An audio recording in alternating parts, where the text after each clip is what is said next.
ada corporate action yang dilakukan perusahaan ini. Perusahaan yang mungkin kalau saya sebutkan kode sahamnya pun jarang banyak yang tahu. Nah, GMTD, mereka akan melakukan stock split 1:10.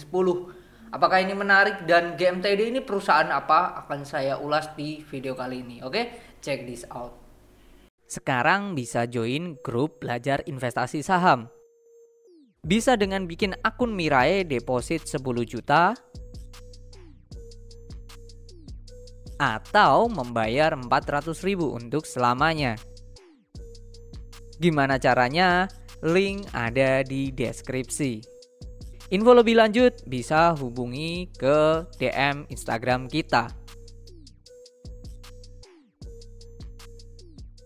Saya tag video ini di tanggal 29 Desember jam setengah 1 kurang 5 menit saat break sesi 1 dan IHSG-nya minus 0,36. Hari ini ya, hari Jumat ini adalah hari terakhir perdagangan di 2023. Buat yang belum join di channel free, silakan linknya ada di deskripsi, di mana kemarin saya menginfokan ada salah satu saham yang diakumulasi dan kalau breakout ini cakep, saya sensor nama sahamnya, bintang-bintang belakangnya M. Terus juga hari ini saya pun juga share ya, di mana ada saham yang sejak IPO, satu hari sejak IPO-nya itu di tanggal 8. So, sejak itu bahkan sampai sekarang kemarin 28 Desember underwaternya yaitu PD dan ZP ini mengakumulasi terus, sedangkan harganya ya stuck di situ-situ aja. Buat yang mempelajari tentang IPO bandarmologi ini hal yang menarik gitu. Oke. Sahamnya apa? Saya sensor juga bintang-bintang I. Buat yang mau tahu detailnya sahamnya apa, boleh join aja di member, linknya juga ada di deskripsi. Oke. Saham yang kita bahas adalah GMTD, Gua Makassar Tourism Development Tbk, atau kode sahamnya GMTD, di mana mereka ini IPO-nya itu di 11 Desember tahun 2000. Aslinya sudah lama, 23 tahun mereka sudah listing gitu. Terus secara corporate action mereka akan membagi stock split, mereka akan stock split 1:10. Come date-nya itu di tanggal 3 Januari 2024 atau hari kedua perdagangan dibuka di tahun 2024. Perdagangan nanti akan libur tanggal 1 Januari, lalu mulai lagi tanggal 2 Januari.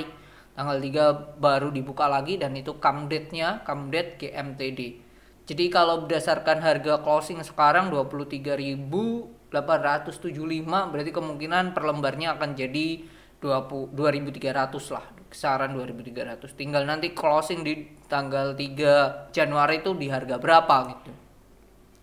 Kalau lihat net income-nya ya, net income perusahaan tahun ini positif terus, ini hal yang bagus.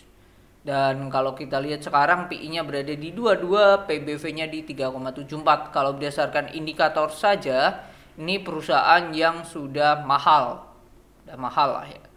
Cuman kalau kita lihat harganya secara year to date, wow, naiknya gila ya, 64% tahun ini sudah, setelah stagnan sejak Januari, terus akhirnya naik lagi gitu. Nah ini ya GMTD, sahamnya seperti ini stuck, terus hari ini naik. Ya memang saham yang gak liquid ya. Kalau kita lihat sekarang GMTD sendiri, nah ini seperti ini ya. Ya Makassar Tourism dapat watchlist bintang X. Dan mereka akan stock split gitu. Kondisinya sekarang mereka mau stock split itu secara profil perusahaan, bentar. Masyarakat itu ada di 5% ya. 29%, dan sisanya pengendalinya adalah Makassar Permata Sulawesi. PT Makassar Permata Sulawesi 32%, lalu pemerintah Kota Makassar ada, terus Yayasan Partisipasi Pembangunan Sulawesi Selatan juga ada. Pemerintah Kabupaten Goa pun juga ada. Dari namanya ya, Gua Makassar Tourism Development. Ini kalau berdasarkan company backgroundnya ya, memulai sejarahnya pada 14 Mei 91 di mana perseroan pertama kali didirikan sebagai sebuah perusahaan konsorsium antara pemerintah daerah tingkat 1 Sulawesi Selatan, pemerintah daerah tingkat 2 Kota Madya Makassar, pemerintah daerah tingkat 2 Kabupaten Goa, serta pihak swasta. Jadi bisa dikatakan joint venture banyak lah. Perseroan pertama kali didirikan dengan nama Goa Makassar Tourism Development Corporation (GMTDC). PT Goa terus berubah menjadi Goa Makassar Tourism Development. Bergerak dalam bidang investasi dan pengembangan real estate dan properti. Perusahaan mengembangkan kota Tanjung Bunga yang berlokasi di Makassar.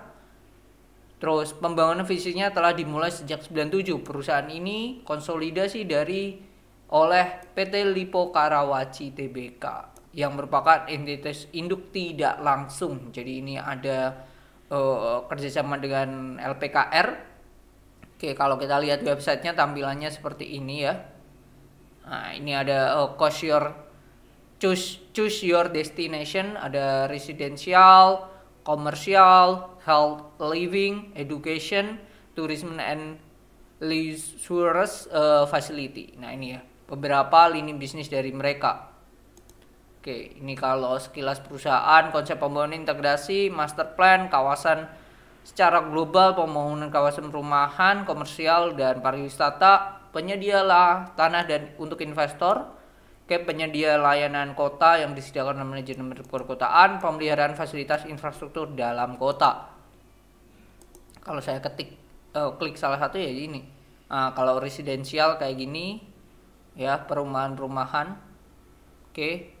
Lalu kalau saya balik lagi komersial nanti akan jadinya seperti ini.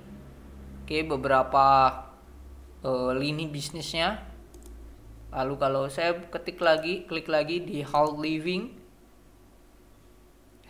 living. Nah, ini kalau ada clubhouse, jogging track, grand area, Siloam Hospital. Oke, tanah-tanah yang mereka miliki ya. Lalu education, nah ini ya kerjasama dengan perusahaan sekolah-sekolah ya, Busowa School Makassar. Kemungkinan besar ini adalah tanah-tanah yang dibangun oleh pihak sekolah ini ya, dan ini tanahnya yang dimiliki oleh Tanjung Bunga, kemungkinan seperti itu. Turismenya seperti ini, wisata dan hiburannya Akarena Beach, Holy Wings, terus dan kawan-kawan. Oke, hotel-hotel. Lalu yang terakhir fasilitasnya ya seperti ini, vihara, gereja Katolik, Trans Studio, dan ini berlokasi semuanya di Makassar. Oke, bentar, mana nih? GMTD. Nah, ini rencana pemecahan nilai nominal bla bla bla terakhir udah. Sedangkan sisi kerja keuangan, nah ini perusahaan juga berhasil meraup laba berjalan mencapai 82M, melesat 1000% dibandingkan tahun lalu. Dengan demikian laba bersih per sahamnya 808. Perusahaan real estate kawasan pariwisata ini mematok rasio 1/10, artinya setiap satu ini dah.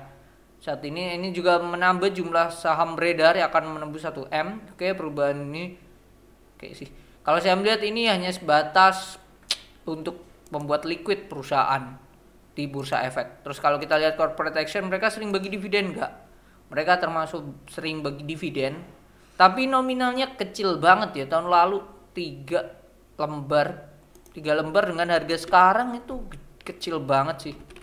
Kecil banget. Kalau 3 doang mah ini lebih baik IPCM ya. Kalau kita compare dividennya ya, compare based on dividen ya. Tapi ini termasuk sering bagi dividen nih. Aslinya perusahaannya kalau secara laporan keuangannya oke, rajin bagi dividen.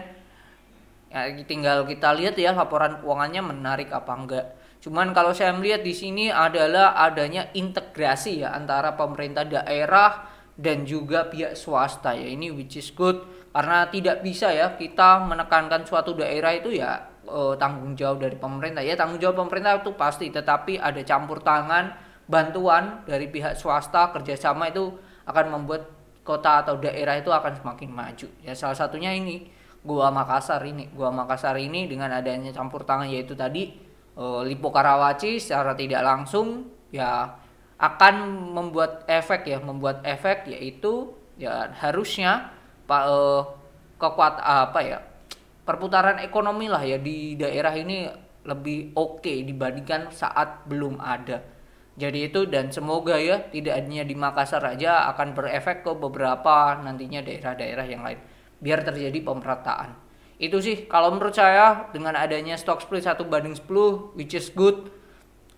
Positif ya positif, tetapi yang perlu diingat adalah ini perusahaan yang nggak liquid. Dengan adanya stock split 1/10 ini tujuannya ya untuk menjadi perusahaan lebih liquid aja sih. That's it kalau saya melihat seperti itu. Kalau bagi dividen rutin tetapi nominalnya ya nggak besar-besar amat ya. Kalau dilihat di sini ya dividen yieldnya bahkan 0,0 ya. Jadi itu jangan berharap akan bagi dividen gede. Mereka stock split 1/10 itu udah lebih oke sih, melihat perusahaannya juga akan lebih liquid. Oke, mungkin itu yang bisa saya share. Keputusan beli atau tidak itu kembali lagi ke keputusan Bapak Ibu masing-masing. Oke, semoga bermanfaat dan see you on the next video. Bye bye.